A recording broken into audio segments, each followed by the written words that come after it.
Hi, I'm Mindy Hansen with Alpha Pixel Reach, coming to you today from the Evergreen Chamber Office, where I'm extremely excited to introduce Santa Claus to you tonight. He's going to be reading the story Rudolph the Red Nosed Reindeer. Rudolph is a magical creature who guides Santa's sleigh through the most difficult and challenging times, much like we're able to guide our clients and their digital marketing efforts through these challenging times. So sit back, enjoy your time with Santa, and have a wonderful holiday season from all of us at Alpha Pixel Reach. Ho, ho, ho, ho, ho, ho, ho. Girls and boys and moms and dads and all the animals and all the dogs and cats. Merry, Merry Christmas to you. I've stopped by here at the Evergreen Chamber today, or actually tonight. It's dark out now. And I'm going to relax in my chair. They've invited me to be by their fire, and I have some stories I'm going to read. This is Rudolph the Red Nosed Reindeer, and you know that one. I'll start off with here. Way up at the North Pole, there's a special place called Christmas Town. Families of reindeer live in cozy caves. Elves work at the factory, making presents for children. In Santa's castle, Mrs. Claus makes sure he eats plenty so that his holiday suit fits just right. Well, everyone loves living in Christmas Town, except for one year when the weather was so bad that Christmas was almost canceled. Whoa. One spring, Donner, the lead reindeer, who helped pull Santa's sleigh each Christmas, became a proud papa. He and his wife named their son Rudolph. And soon after little Rudolph was born, his tiny red nose began to glow. Whoa, great bouncing icebergs, I exclaimed, as Santa, of course. When I saw it, Rudolph's nose continued to glow, and he would never make the sleigh team when he grew up. Donner taught Rudolph all the things a young reindeer needed, especially to be aware of a Domino snowman monster. And all the while, he hid Rudolph's nose under a cover and hoped it would someday stop glowing.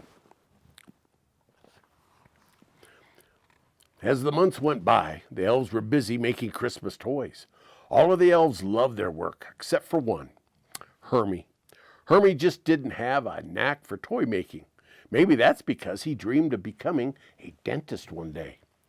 It made him feel like a misfit among the fellow elves. Well, Rudolph felt like a misfit too. He didn't like his nose cover he had to wear, and without it his nose glowed as brightly as ever. But Donner was determined to keep that a secret. One day of the annual reindeer games, Rudolph met Clarice, a pretty young doe. When Clarice said she liked him, Rudolph was so excited that he flew through the air with joy. Flying was exactly what Comet the coach was trying to teach the young reindeer. Well, everyone was amazed by Rudolph until his nose cover fell off. All the other reindeer except for Clarice laughed at Rudolph and called him names. Comet said, "From now on, we won't let Rudolph join in any reindeer games." Rudolph went off by himself, feeling sad. At the toy factory, Hermie was having trouble too. He skipped elf practice so he could fix doll's teeth, thinking it might fit it better that way. And when the foreman found out, he yelled, "Come to elf practice and learn to wiggle your ears and chuckle warmly and do important stuff like that, or you'll never fit in." But Hermie just couldn't stand it, and he ran away.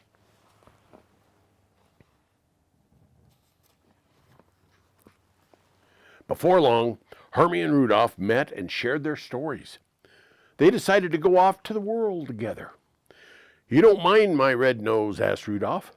"Not if you don't mind me being a dentist," replied Hermie. "It's a deal," said Rudolph. On their first day, they heard the Domino snow monster terrible roar. "And he must have seen your nose," cried Hermie. The two friends tried to stay far ahead of the monster as he followed them everywhere they went. Soon they met Yukon Cornelius and his dog sled team. Now Yukon was looking for gold, but he found Rudolph and Hermie instead. Well, then Rudolph's glowing nose let the abominable snow monster find them all. And thanks to Yukon's quick thinking, they escaped on an ice floe, or like what we know as an iceberg. The ice floe carried them to the island of Misfit Toys, a place filled with odd toys.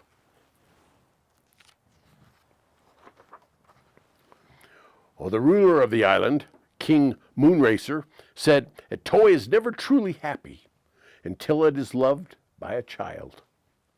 Well, Rudolph promised the king that someday he would tell Santa about these homeless toys, and maybe Santa would include them in his Christmas deliveries to children around the world. Rudolph asked King Moonracer if he and his friends could stay on the island of Misfit Toys. "Oh, the island is not for living things," said the king. "It's only for misfit toys." "Well, how do you like that?" said Yukon. "Even among misfits were misfits."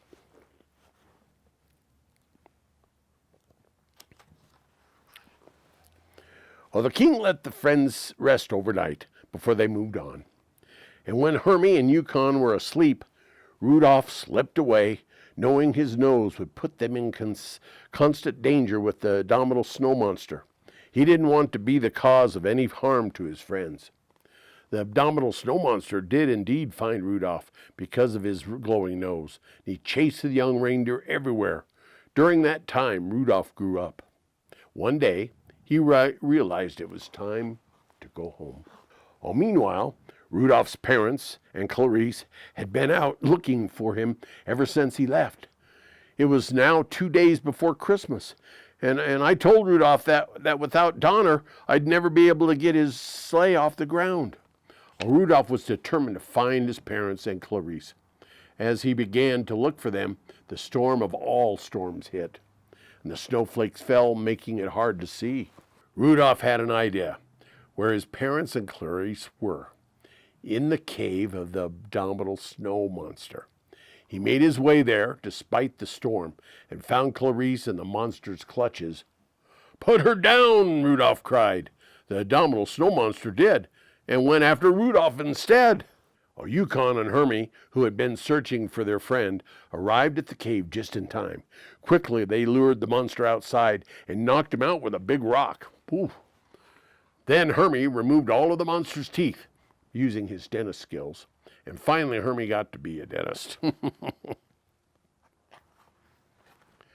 When the abominable snow monster woke up, Yukon pushed him back and back and back until the monster, Yukon, and his dogs all slipped over the edge of the cliff. Well, Rudolph and his friends and family were heartbroken when they returned to Christmastown. When the others heard the entire story, they realized that those who are different are important too. And they all apologized to Rudolph and Hermie. And the foreman told Hermie he could open his own dentist's office. And I agreed to find homes for all the misfit toys.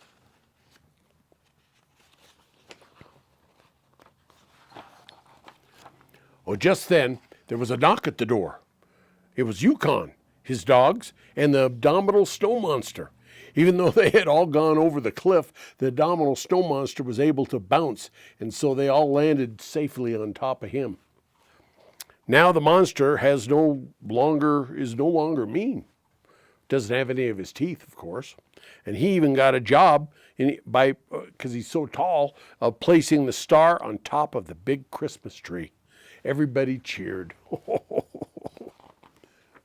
Well, the next day was Christmas Eve, but the weather was so bad that I could not fly my sleigh safely through it.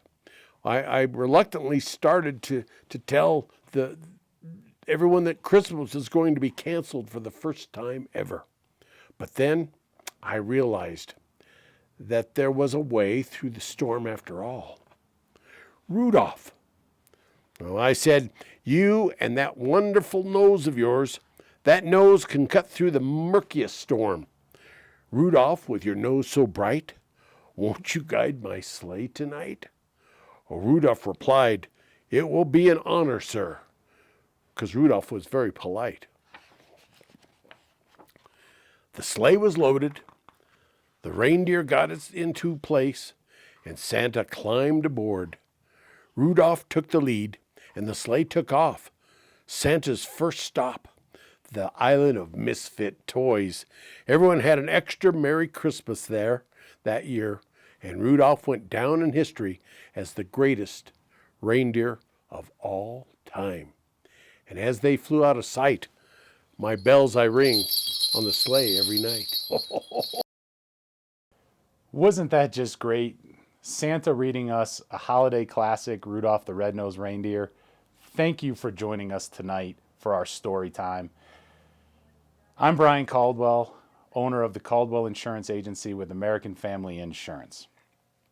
We're happy to be a part of and bring you these stories as a sponsor with the Evergreen Chamber. We hope your holidays are going well and you're enjoying these readings. Next week, we have 'Twas the Night Before Christmas, read by Santa Claus. Please join us for our last story in the series. And thank you, and have a great evening. Happy holidays.